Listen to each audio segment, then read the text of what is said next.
was going to come from Vici, and maybe that earlier than you would normally see Roche by virtue of Ori with the Coddle spam out of the melts. Yeah, and Ori is, when I think Ori, I think Puck, and I think World Devourer, so I would think he knows his matchup. But when you actually look at his numbers, I didn't know this, Templar Assassin's his most played hero in terms of pro games, and it's also his most successful in terms of his heroes over 50 games, with his highest win rate at like 67%. So something that the team and himself are very confident in. Absolutely, and you look at this matchup so far, and you know it's going to be a little bit of a battle for Regen, I'm sure, at some point, but already OD getting a little bit of the better of Ori there, although he was able to secure that range creep, it looks like. So something to keep our eyes on there, as already that Astral spam is coming out. Down bottom, Gabby hiding away in the trees, getting the salve, heal back up as the Yang PYW lane is keeping the pressure onto that CK. Yeah, things are a little awkward for March once you start running out of mana. Playing this, I'm telling you, I appreciate the keeping an eye on the mid lane, because you know this any second here. Things can go south with a couple quick refraction spills. Bonus damage. Actually going to be tanking some of that underneath as the pushes back, burns through the fraction, easy peasy, and operates back to CS again. So far so good out of TNC in these lanes. Top lane, KP on that Legion Commander, one of the few heroes that I think you feel somewhat comfortable against the early pressure that Jug brings. Yeah, Jug tends to like to go for these kills at like level 3 or something with a second point in the Blade Fury, but just early on you're just able to basically press the attack yourself and just either man up and fight, or you might even just get the boots before him, and it's not really a very scary lane. You see the constant spam out there. We'll get that range creep, but we'll have his other one denied by Ori as he comes out of the Astral. So more pressure early there as salves were brought out simultaneously. And the thing that I'm really curious about here is you talked about TNC not really having those heroes that can move around. In a certain way, it feels like Vici don't either. It's kind of just more like trying to get ahead in the lanes. There aren't that many heroes that are going to be like roaming around trying to find kills, it feels like.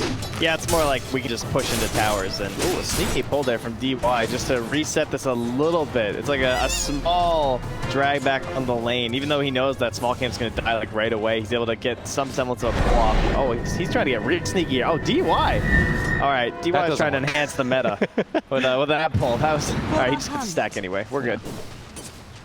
And you see the Mirana comes in and takes down that large creep.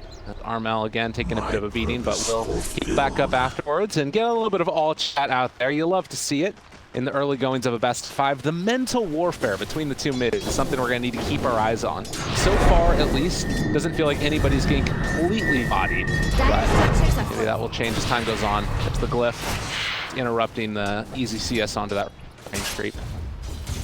The old relax grand final, game 1. No going too crazy, nothing hyper aggressive. Old 6-minute first blood, it feels like at this point. Everyone's got like full health right now across the board. Yeah, it definitely feels like it's going to be more around possibly those bounty rune engagements that we've sometimes seen as DY is going to go. I'm sure if this is for another pull here just to try and stack it up, but it won't work either way. My biggest concern right now is that Abby's not winning this lane more. It's like, I don't necessarily think that you should, because I mean, Omni's obviously a very fortuitous laner, but the problem is that you've got an Undying on your team. And when it comes to supports, Undying is like, first 7 minutes, I'm supposed to really give a solid edge to my safe laner, and then I can be useless. But right now, you got to be kind of useful. Yeah, making things happen, trying to put the pressure on. And like you said, Gabby having a nice time of it as they continue to square up a little bit there in the mid lane. Ori getting some more of those hits off. Go back out again, regen up, head down ways. But yeah, you look at it, TNC, all top 3 of the CS right now. And the main one that's suffering right now is that Jug, 15-1. Yeah, he is DY just non-existent because it is Keeper of the Light, so he's doing the double stacks. He's even going to get away with the double stack and his bounty runes. So, because KP shouldn't be able to contest the Blinding Light, as yeah, almost at the kill. But this is because the Templar Assassin's dire side, so there's more pressure on the supports. I mean, it's before the ulti anyway for the DA, but like obviously she can't really get stats for herself on the dire side at all. So it's the responsibility of the Keeper of the Light in these games to do that, as DY goes for another one of his cheeky little pulls. That was just another round of 2 bounty runes apiece. Juggernaut trying to regen up after that early pressure that was coming out onto him from the Legion Commander. But as we said, with Jug 2, these pulls going on, eventually those creeps will catch back up to him. It just might take a little bit of time as Ori's getting a lot of insult KP's after the healing ward up top. They're blinding light and keeping him away. He just chased him all the way back to the wall. Dude, he doesn't care at all. Tim's they take it down. No, it expired. Oh, man. Well, frustrating going there, but KP is actually just comfortable continuing to take these tower shots. That way the catapult's going to stay alive and they can keep the pressure on. Eurus is actually going to spin for this one. They have to go for the TP away. Oh, man, that was a spin and a blinding light. They were trying to sync up there. Excellent offensive glyph there from TNC. They had just driven them out of this lane, and now he's shrining up Eurus with that Templar Assassin who's taking those stacks, and he's saying, all right, I gotta get back in here. We might need a rotation for my Rubik pretty soon. This is really rough, and a little bit extra time. KP can keep on tanking that tower while keeping the catapult alive, blinding light pushback. Another spin, this time it is going to kill coverage, it looks like. So more pressure is now going to be alleviated from the map. This is one of the benefits of having the Moran on your team, is you can just kill that other catapult. No such luxury on the Vici gaming side. Meanwhile, March just not really having to do a whole hell of a lot. He does get spotted leaving this area, so pretty likely that ward will get found out here by the side of Vici. Not likely that this one's going to be there for free, but it does obviously block out those ancients. QIW got a little greedy, only like some sort of a triple stack play there. Timing must be extremely tight, only gets 2. Oh, he's actually, that ward does block the ancient, so there you go. Not bad. All good. Basement's done for Jug. Yang also trying to get towards his. 1,000 gold leads so far with no kills for TNC, just doing a little bit of the out lane. But as the panel talked about, this lineup is more about hitting that timing when they want to push together, which maybe comes at the cost of a little bit of laning advantage. As KP gonna run in, thinking about a duel here, as they do have Tim's in the area, could chase some more if they want, but they're just gonna be able to bully back Eurus. Saw another healing ward and back to the races.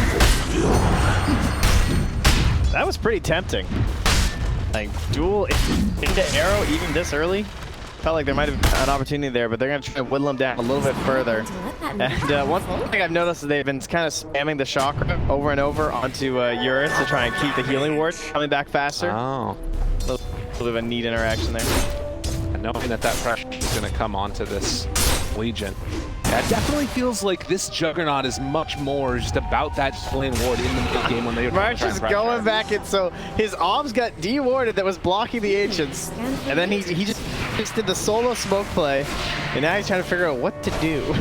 Yeah, the scan hit, so he knows that they're in here. He doesn't want to reveal that he's coming into the area.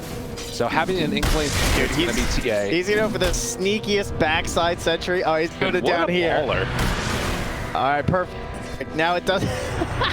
That's really sick. Yeah. Like, the fact that he scans it, knows that the TA is there, and then heads around the other way so this one doesn't get dewarded. This is such a fun game for March. He doesn't have to do anything. Like, he is a CK in the safe lane. All he's doing is these little ward battles.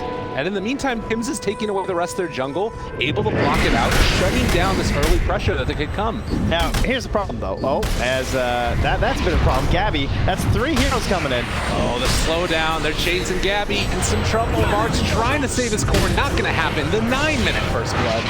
As they might be able to find another, not quite there. So here's the one problem, is that talking about how March hasn't had to do anything, his lane's so easy, the CK can do it all himself, probably shouldn't be Undying then. One would think. Maybe you could argue that they can't pressure him at all, and that's like, I mean, the Rubik was kind of still there the whole time anyways, so I don't know. March, he likes this hero a lot though. You know, the value in deaths even in the mid game, the control over objectives with the tombstones and the sustain of the soul rip, so we won't write it off completely yet just because it hasn't had the most stellar for 10 minutes. Well, and the other thing that goes along with that is that, you know, you have this Gabby has TP'd back in here alone, and they are not afraid. Gotta be careful there, buddies. Another TP is coming in though now from Armel. Apparently they want to. He's getting a bounty out. Okay. This is his zone. I don't know how he's working out this way. Everybody TPs in to try and stop it, and March just picks up the bounties. Is able to back out of there. Rubik did steal arrow on the other side of the map, it looks like, and we'll see if they actually decide to fully go into the punish on March. It looks like they will be able to. Blinding Light push back yet again. Soul Rip. Arrow not going to connect. One more punch. He's making him work for it. Space created. Oh, he couldn't get to the You cannot leave. Bit too much there. But yeah, it's, not looking terrible at all for TNC right now. You lose March a couple times, whatever. You got a very fun CK in the duel up top, trying to make something happen. They glyph the wave also, and trying to keep that tower alive. Omni Slash comes out, not going to kill unlucky. KP. They take down the tier 1 tower top as KP runs away. Has phase boots and the TP.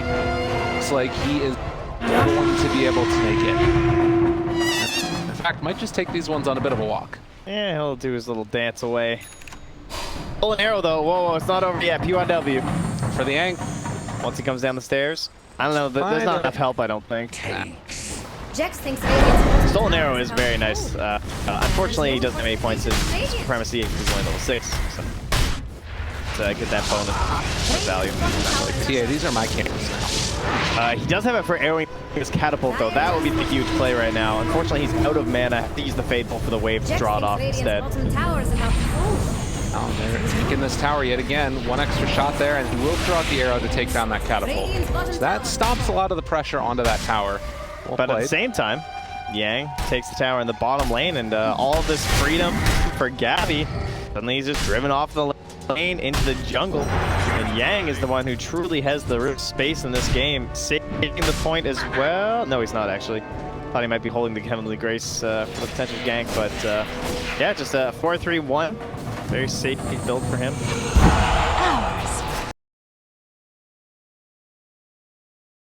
Game also, she's, what is that, around 800 gold behind the Juggernaut right now, who really has best of game coming from KP.